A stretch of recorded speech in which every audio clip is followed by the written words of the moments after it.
大家好，歡迎大家收睇我哋嘅節目。睇片之前呢，麻煩大家俾個 like 支持下，多謝晒啊！大家好，歡迎大家收睇最快新聞頻道。琴日下晝，青衣長環街海欣花園一宗令人痛心嘅虐待兒童案件再度敲響警鐘。一名母親返到屋企，竟然發現自己兩名年僅2歲同3歲嘅幼子被外傭放入狗籠入面，情況令人震驚。警方迅速介入，以涉嫌對所看管兒童或者少年人虐待或者忽略罪名，拘捕一名32歲印尼籍外傭。案件交由葵青警區刑事調查隊第2隊跟進。兩名幼童雖然表面冇明顯傷痕，但已經即時送院檢查同治理，之後出院返家。呢一宗事件唔單止暴露咗家庭僱傭關係入面嘅潛在風險，更反映出社會對兒童保護嘅警惕性必須時刻提高。根據可靠消息，事發喺今日下晝1點34分左右，母親返屋企之後揭發咗呢個情況，立即報警。警員到場調查，發現兩名幼童曾經被不恰當對待，外傭涉嫌將佢哋放入狗籠。呢個行為無論出於任何原因，都係嚴重忽略同虐待兒童嘅表現。兩名幼童年紀細小，完全冇自衛能力，依賴成人照顧，卻遭遇到呢種對待，實在令人心痛。警方初步調查顯示，幼童冇表面傷痕，但已經接受醫院治理，確保佢哋身心健康。呢種案件令大家回想起香港過去多宗類似虐兒事件。例如2021年底爆發嘅同樂居虐兒醜聞，香港保護兒童會轄下院舍有多名職員涉嫌對1至3歲半幼童施暴，包括大力掌摑、扯頭髮、將幼童拋落地或者掟向牆壁。警方翻查超過46000小時閉路電視，發現至少26名幼童受虐，最終有34名職員被起訴。呢類機構本應係保護兒童嘅最後防線，卻發生咁大規模嘅問題，反映出監管機制同員工培訓存在嚴重漏洞。同樂居案入面，一名56歲前職員甚至承認11項虐兒罪，包括串運動鞋踩幼童面部同大力砸落地，結果被判囚2年3個月。呢啲舊案重提，係想提醒大家虐兒行為唔分場所，無論家庭定機構都可能發生。心理學角度分析，施虐者有時源於自身壓力、情緒失控或者缺乏同理心。外傭遠離家鄉，面對語言、文化差異同工作強度，可能累積咗情緒問題，導致對幼童做出不理性行為。但無論原因如何，都唔可以成為忽略兒童基本權利嘅藉口。兒童心理專家指出，幼童階段係建立安全感同信任嘅關鍵期。如果遭受忽略或者恐懼，長大之後可能出現依附障礙、焦慮症或者行為問題。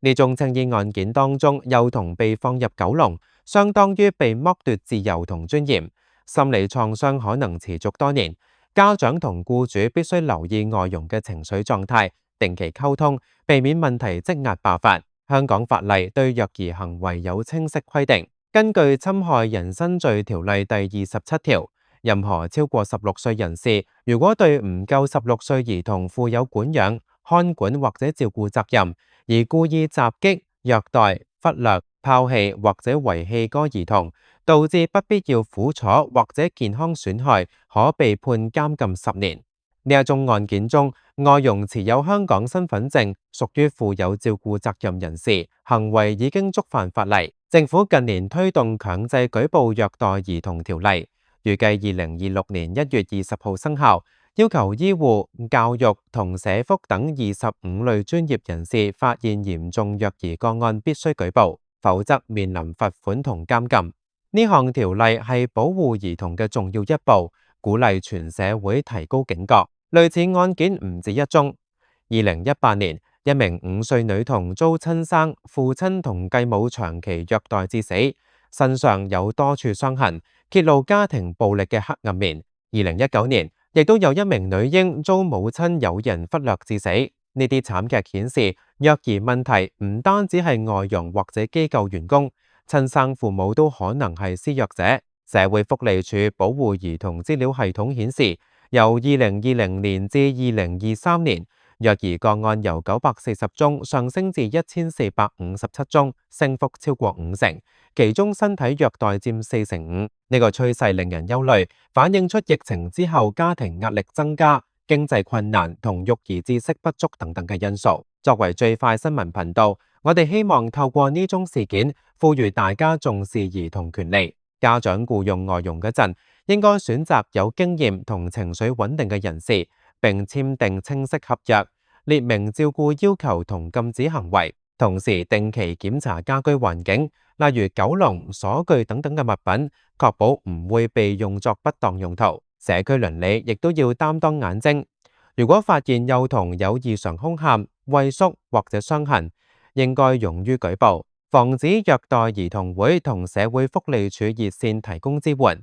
家長遇到困難可以尋求專業輔導，避免將壓力轉嫁到孩子身上。心理分析進一步指出，虐兒行為有時係代際傳遞，施虐者本身童年可能受過創傷，缺乏正面育兒模式，結果重複錯誤。外傭文化背景差異，亦都可能令到管教方式同香港主流價值衝突。例如部分地區習慣用嚴厲懲罰，但香港法例同社會強調正向管教，僱主應該提供培訓，教導外傭正確照顧幼童方法，包括情緒管理同遊戲互動，取代懲罰式對待。幼童被放入狗籠嘅行為，不但身體上限制自由，心理上更製造恐懼感，長遠可能影響信任建立同社交發展。專家建議，家長返工之後，可以透過視像通話或者安裝家居監控，增加透明度，但同時尊重私隱。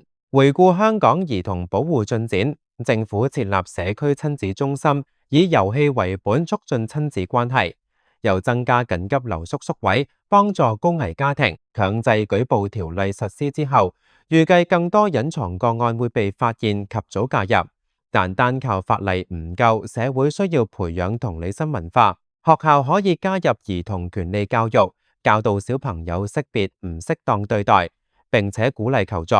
媒體亦都要負責任報導，避免過度渲染而引起恐慌，同時提供預防資訊。呢宗青衣海欣花園案件，雖然幼童幸運冇大礙，但已經警醒大家，保護兒童係每一個人嘅責任。外傭制度係香港社會重要一環，數以10萬計外傭幫助家庭照顧長者同幼童，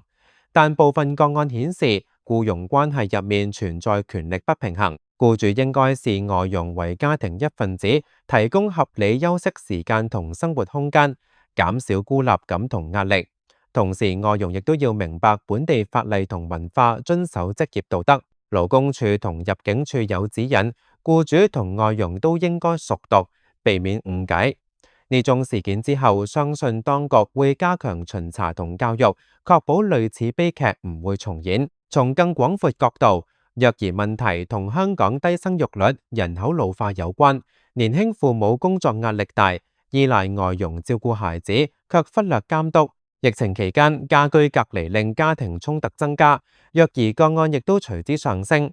政府應該繼續推動家庭友善政策，例如彈性工作時間、托兒服務擴展同育兒津貼，減輕父母負擔。同時加強心理健康支援，讓成人學會管理情緒，避免將挫折發洩到弱小者身上。兒童係社會未來，保護佢哋就係保護香港明天。呢宗案件調查仍然進行中，警方會深入了解事件經過、動機同是否有其他涉案人士。2名幼童現已安全，母親亦都會得到社工跟進支援。希望透過呢段報導，大家可以反思自己家庭情況，確保孩子得到愛同安全環境。